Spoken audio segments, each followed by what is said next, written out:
designers collaborating with sportswear brands is either a chance for us to access luxury fashion in a more wearable or affordable way, or a marketing exercise to convince us to buy watered-down designs and mass-market slop under the guise of it being premium, exclusive, desirable. I could be talking about Fear of God Athletics for selling us $300 Adidas sweatshirts, we will come back to that, or the just-launched Nike and Bodhi collection. But there's a bigger collab out there connecting one of the hottest sportswear brands going, and one of the undisputed most legendary designers of the last 100 years. Take a look at some images. This is sportswear like we've never seen it before. Could this be the next massive cultural milestone that grips fashion fans and the industry alike? Well, no, because this stuff already exists and nobody cares. But according to my YouTube analytics, you are smarter than the average fashion fan. Should you care? Or are these sorts of clothes a waste of your time and money? To answer that, we'll explore, among others, the OG, the most prolific sportswear fashion collab that seems to have plunged into irrelevancy. This is Adidas here, and with the help of some special guests, let's talk Y-3. Y-3. Y-3. Y-3. Y-3. Y-3. Y-3.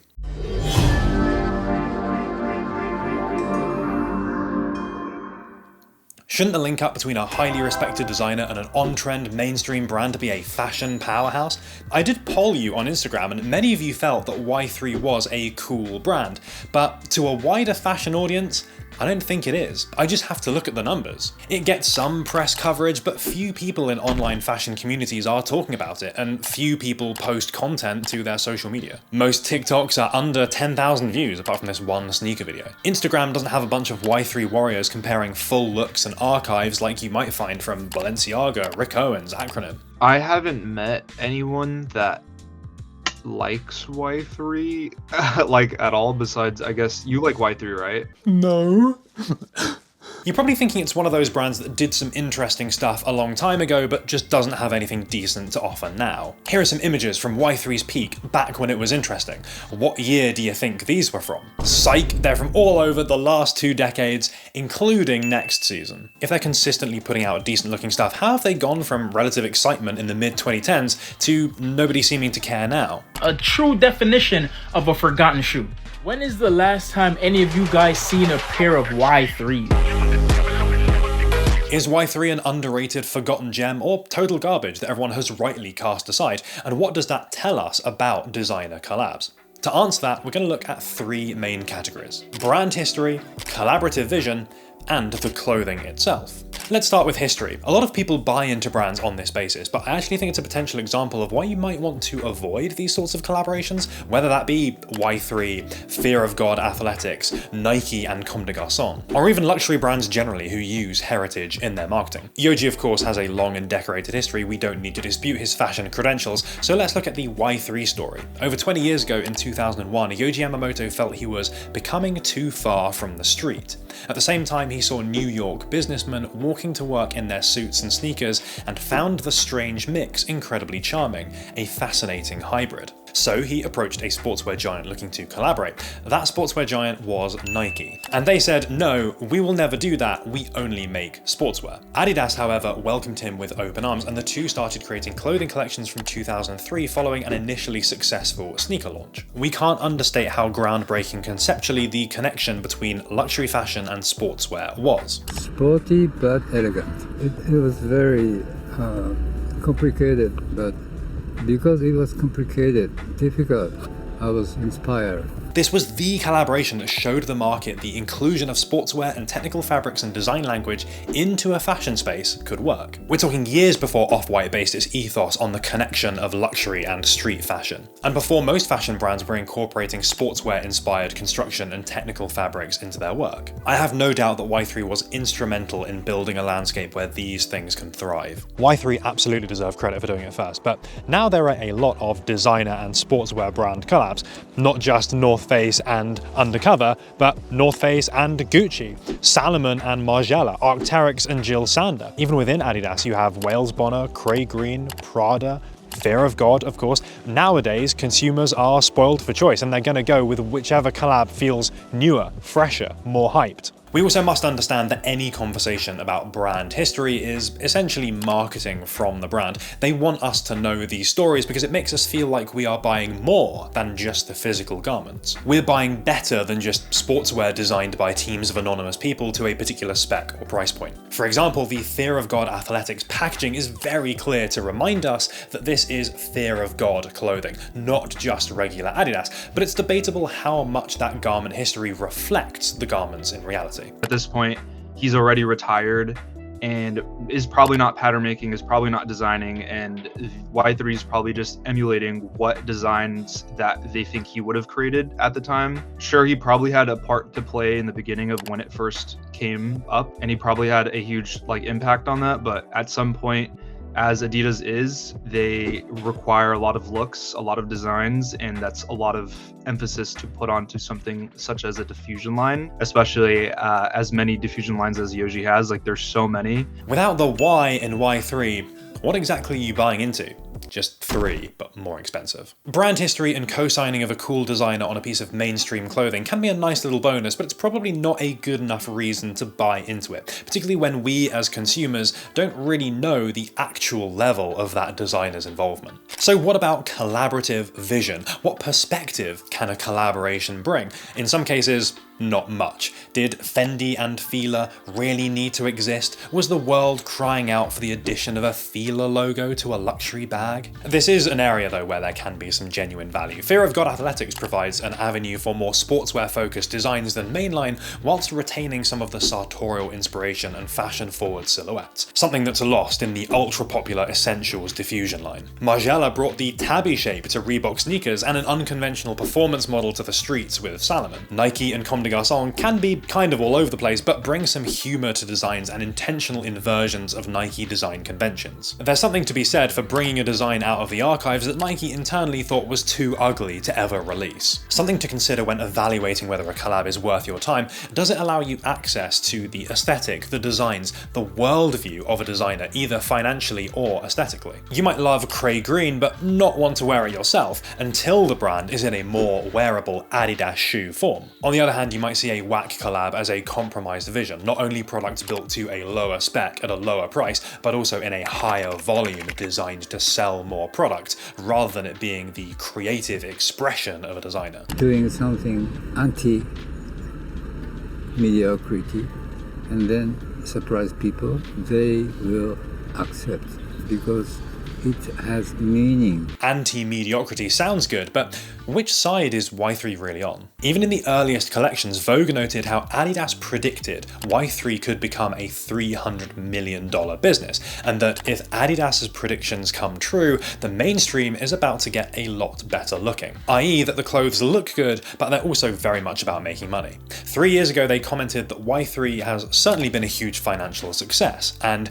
Yohji's cheerful wave from the front row at show's end suggested that it's made one man very happy and very rich. Vogue praised the collections multiple times over the years, but also made it clear commerciality has been at the heart of Y3 since day one. Even Yohji himself, when asked in an interview in 2023 if Y3 was an anarchic brand, had this to say: "Sometimes, and sometimes anarchists like business. We need both." It's a nice take on a cross between a license and a diffusion line that I think must really work for its customer base. That said, it's not really pushing any envelopes anymore, but I don't really know if it needs to. The majority of people are going to like more commercially viable products, but no one likes feeling like they're being pandered to. Any brand in this space has to walk that thin line of making enough products designed to appeal to the masses and to sell volume without it feeling like a cash grab. The North Face and Gucci has their share of logo tees, but also more creative outerwear pieces. If you go on one of the many websites selling Y3, you'll find a lot of products, new and old,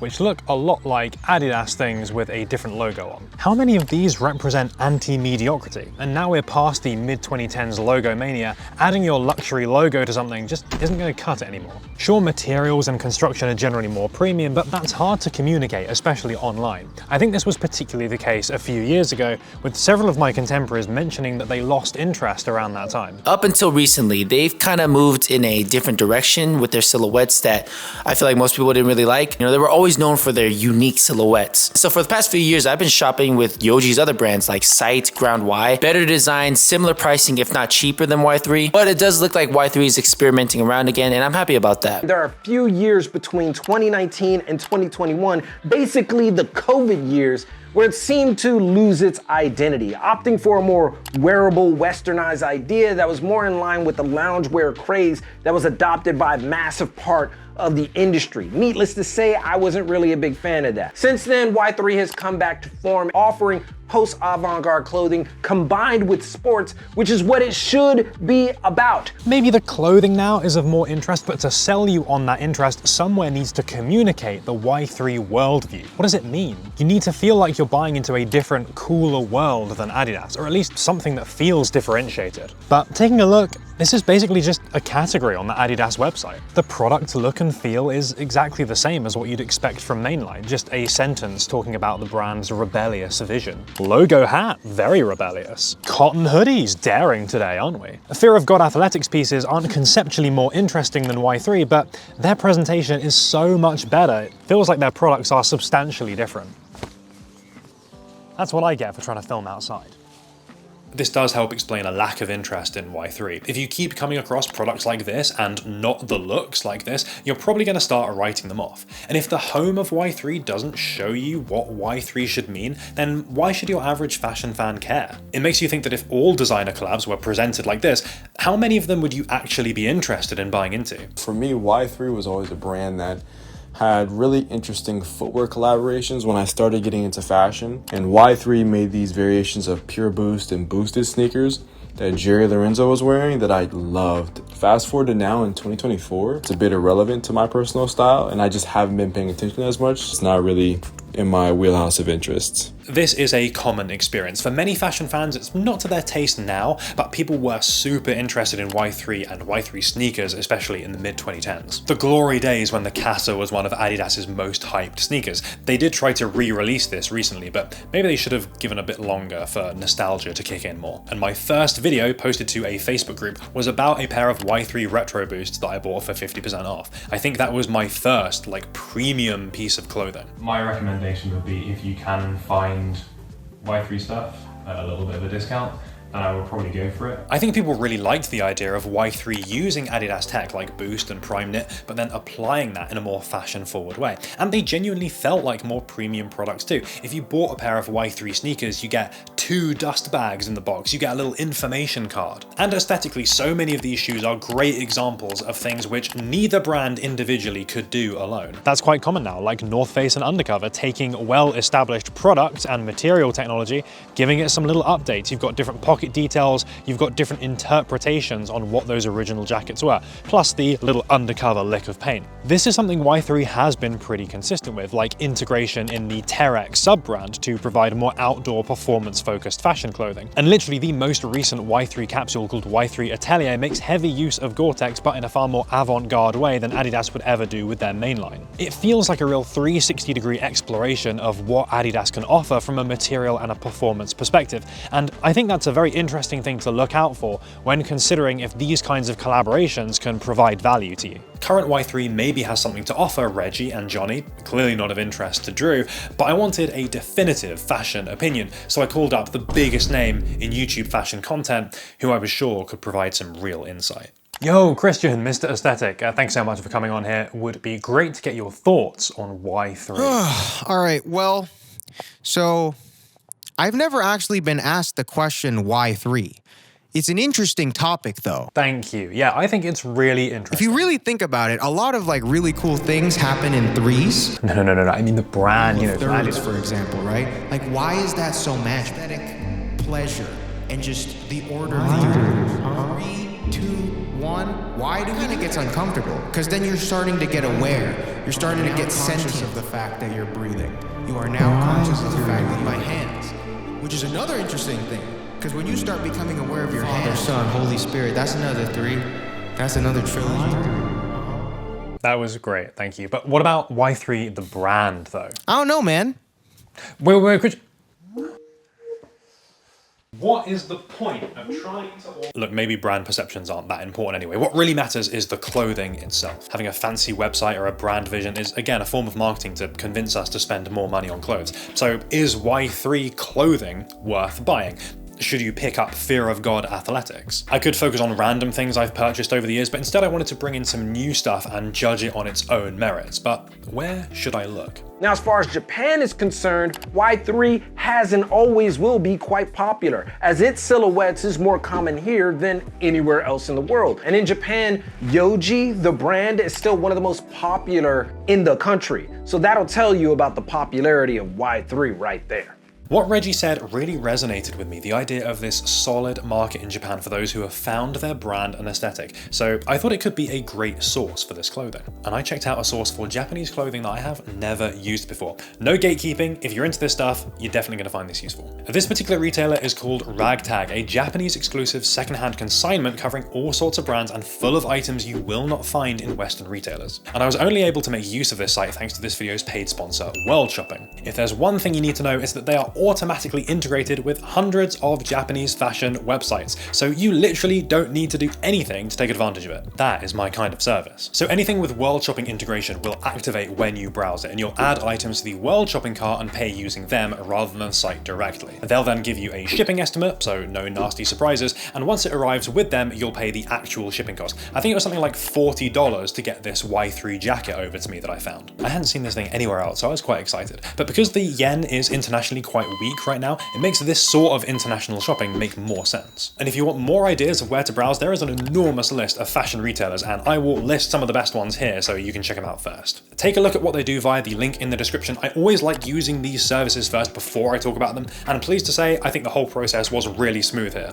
And as an added bonus, code Antwon will get you 700 yen off your order on any of those World Shopping supported sites. I feel like I've just unlocked a cool new place to buy clothing from, not just Ragtag, but any of these potential retailers selling cool Japanese stuff that's just really difficult to find elsewhere. And as we've covered in previous videos, there are so many great Japanese brands to consider over all price points, so whether you're into brands like Y3, Japanese Americana, or anything in between, there'll probably be something for you. So my nicely packaged jacket arrived after a week or two. Checking the label, this is from Y3 Sport in 2016, and apparently came with an insulated vest and retailed about $850. The outer jacket though was surprisingly cool. Very nice looking and feeling face fabric with a futuristic three-dimensional texture. Velcro to adjust the fit, which admittedly doesn't work super well, but I like the look. Asymmetric collar looks nice, removable hood, and something I've never seen on a jacket before, dual front zip, so you can not only adjust the fit depending on which you use, but the inner one is reversible, so you can wear the whole thing inside out, changing its look. Very strange, but I like it, and the designers were clearly thinking outside the box with this one. Obviously, something like this isn't for everyone, but it does show some really cool, creative, technical design that feels robust, and let's be honest, it's going to fit in pretty nicely to my wardrobe. But again, Ragtag and the many websites which have World Shopping integration cover pretty much any fashion aesthetic that you might vibe with. Go and check them out, and thanks to World Shopping for being paid sponsor of the video. I also wanted to see if anything new was worth buying, so I took a look at End, which often have a pretty good selection from well-known brands, and I picked out two things which I felt were some of the more interesting items available. I was really drawn to the topography style designs of this combo, and it comes together pretty well, particularly details like the edges of the pockets forming part of the asymmetric fluid lines. Double layered fabric feels very substantial, these are weighty and solidly made. The fit though is a little off for me. The bomber style track jacket is quite oversized, but the track pants are a lot more slim fitting. I looked at the women's equivalents of these and the track pants look way nicer. I don't know why they split these by gender, but I'm 187 centimeters, so I won't be fitting into the women's ones, unfortunately. They're also not hugely feature rich besides the snap button pockets. Don't get me wrong, they look and they feel premium, and they're a good example of a slightly more fashion forward take on something that's very wearable. But I'm not sure how close they are conceptually to anything from Yohji lines. I like them, but I don't know if I'd recommend them at a retail price. It just feels like a lot to ask for fun looking tracksuit. I don't know, could you buy something like this knowing the clothing that you could be purchasing for that amount of money? Outfit check time, it's the Y3 Warrior. We got the Y3 track jacket on, the matching Y3 pants. Oh, and what's that? The Y3 shoes? The retro boost? Are you kidding me? Oh, and to top that all off, oh, it's the Y3 socks. This man is unstoppable. 360-degree Y3 action. Clearly Y3 does make interesting stuff. I've showed some interesting lookbook pictures. The Y3 sport jacket I thought was really cool. OG viewers will remember the sailcloth poncho, which is chilling here. Yes, also a Y3 item. Today's still one of the craziest things I own, and Understitch mentioned a jacket that she really likes. I own a jacket from Y3 that I love. It's good quality, it's comfortable, and it has great details in the design that I really admire. I know that it comes with a lot of creative weight and innovation that I genuinely respect. Those exciting things just don't seem to have that much visibility in favor of the basics. End's clothing selection was pretty logo piece heavy. Sneakers have always been a big part of the Y-3 brand though, and there are infinite examples of unique fashion-forward designs incorporating Adidas tech or experimenting with conventional shapes. This is more where that rebellious vision seems to lie. I've bought 2 pairs in the last year, which are far from the wildest looking models, but both have a distressed upper whilst representing a more premium looking and feeling shoe versus mainline Adidas equivalents. I'd happily recommend either based on what I paid for them, but I purchased both at pretty significant discounts. It is so common for Y-3 to be available on sale that why would you pay full price? It's another way that premium perception has kind of been eroded over time. That is not synonymous with a brand being seen as desirable or cool if few people want to pay full price. Again, we have to compare to Fear of God Athletic. At a similar price point, items seem to be selling out, you won't see it on sale, it feels more desirable, even if the sneakers conceptually are not really that interesting, in my opinion, compared to the Y-3 stuff. Does this desirability convert to decent clothing though? Well, as I promised, let's take a look at the Fear of God Athletics sweatshirt. This thing cost me £280, I think. That is a lot of money for an Adidas top. The fabric is this micro suede fleece that does genuinely feel premium whilst being quite lightweight too. Subtle chest branding looks and feels good with the curved recreation of the 3 stripes, feeling like this has its own identity, but not leaning on its name to sell product, unlike the often slightly tacky Essentials branding. The cut is also clearly very different. It's got the extreme dropped shoulders combined with the tight cuffs and hem, gives this a nice drape without looking totally shapeless. The lookbook shots show how you can wear these in unconventional or interesting ways for sportswear. What sport is my man doing in this? Note this is a size M, which is my usual size. I'm 187 centimeters, I'm like 70 something kilograms. So I'd say take your usual size for the intended oversized fit. The tight neckline is also pretty unusual. So yes, it does feel like a differentiated product with premium construction and ties to the Fear of God brand, but again, is it worth that retail price? There's no doubt part of the value is that Fear of God tie, and how it feels like a more luxury version of the Essentials brand that everyone has enjoyed so much. Because at this price, you have access to a lot of different brands and aesthetics. Forget the allure of this collaboration, you've got to be really sure that you love the idea of this oversized sportswear versus pretty much anything else. It's not even like this look is super new or on trend. Maybe that's indicative of how long it took this collaboration to release. In fact, you could say similar of Y-3. It was groundbreaking, but keeping that same consistent vision means that's maybe no longer the case today. I had to Google what their current market offering was on their online store, and yeah, it's pretty much exactly what I remember. It's exactly as it has always been. It has a decade of consistency. How old is this brand? It's been the same since the very beginning, and that is quite rare in retailing these days. Nonetheless, as I showed earlier, even recent season lookbooks have interesting pieces a far cry from logo t-shirts, and I'd argue have a real identity about them. If this was an unknown up-and-coming designer, I feel like people would be paying more attention. It's almost like Y-3 has this negative brand equity. It's old news now, and for all the talk of rebellion, it's been around for so long that maybe many people perceive it as part of the establishment. This doesn't fit well in a fashion environment where everyone's desperate to be next up to the hot new thing or gatekeep a fresh brand others haven't heard of yet. And if content creators won't get views, they won't show it off, less interest, less exposure, it's a bit of a vicious circle. Worth noting though, Yohji himself is not a big social media user and also not that interested in people archiving or obsessing over his work online. There is actually one area Y-3 is popular that I've neglected to talk about until now, and that's football. The ongoing collab with Real Madrid has had multiple shirts and capsule collections released, and those products do sell out, using the popularity of a team to provide a more fashionable football product. Clearly does work, and I like the idea of introducing the non-fashionable market to fashion in this way. It gives a clue into the current buyer base, people appreciating actual sportswear but want a bit of unconventional looks thrown in. And probably people who want to look good but are perfectly comfortable in sportswear and don't spend all day sitting around on TikTok. Sometimes I think that we as consumers of the internet think that if a brand isn't being spoken about 24/7 across all the platforms all the time,